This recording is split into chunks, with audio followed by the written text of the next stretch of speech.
জেলে ফেরার পর জিয়াংকে 3জন দণ্ডপ্রাপ্ত কয়েদির সঙ্গে ছুঁড়ে ফেলে দেওয়া হয়। তারা তার উপর দুধ ঢেলে অপমান করে আর মারধর করে অর্ধমৃত করে দেয়। জিয়াং জানে এই অপমানের প্রতিটি ফোঁটা সে শোধ করে দেবে। ডাক্তারখানায় পাঠানো হলে চতুরতার সাথে সে স্টাপলার পিন চুরি করে নিজের ক্ষতের ভিতরে লুকিয়ে আনে, যা পরে তালা খুলতে কাজে লাগবে। সেলে ফিরে সে লক্ষ্য করে প্রহরী দরজা খোলার সময় সে কি সংখ্যা চাপছে, কিন্তু 4 অঙ্কের কোড ভাঙা কঠিন। ঠিক তখনই তার চোখে পড়ে এক দুধের প্যাকেটের উপর স্বচ্ছ টেপ। সে বুদ্ধি করে টেপটা কিপ্যাডে লাগিয়ে রাখে। প্রহরী কোড চাপার পর টেপে আঙুলের ছাপ থেকে যায়। রাতে টহল কমলে সে লক খোলার ট্রাই করে এবং অবশেষে দরজা খুলে যায়। দরজা খুলে সে ওয়ার্ডের রুমে গিয়ে সেফ ভেঙে বন্দুকটা নিয়ে আসে। তারপর দেয়াল ফোড়া আরো জোরে চালায়, কারণ গাড়ি সকাল 9টায় আসে এবং রাত 9টায় বের হয়। সেই গাড়ির নিচেই তার লুকিয়ে বেরোতে হবে। সে আঙুলের জোর বাড়ায়, মানসিক প্রস্তুতি নেয়, কারণ এটা তার জীবনের শেষ সুযোগ। গর্ত প্রায় শেষ। ঠিক তখনই সে শোনে স্ত্রী লোক পাঠিয়েছে তাকে হত্যা করে লাশ বস্তায় ভরে বাইরে পাঠাতে। অন্ধকারে লুকিয়ে জিয়াংহু সুযোগ বুঝে লোকটাকে অজ্ঞান করে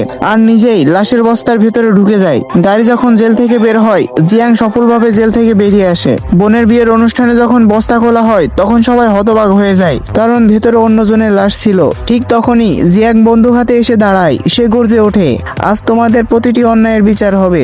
স্ত্রী আর বন্ধু ভয় পেয়ে যায় আর সব সত্যি বলে দেয়। তাদের স্বীকারোক্তি সে ফোনে রেকর্ড করে। সত্য প্রকাশ পায়, মা হত্যার আসল খুনি স্ত্রী আর পরিকল্পনার মূল কারিগর বন্ধু। জিয়াং ছিল সম্পূর্ণ নির্দোষ। পরিস্থিতি এতটাই বিশ্রী যে দুজনেই নিজেদের রক্ষা করতে একে অপরকে দোষ দিতে শুরু করে, ঠিক যেন কুকুরে কুকুরে কামড়ানোর দৃশ্য।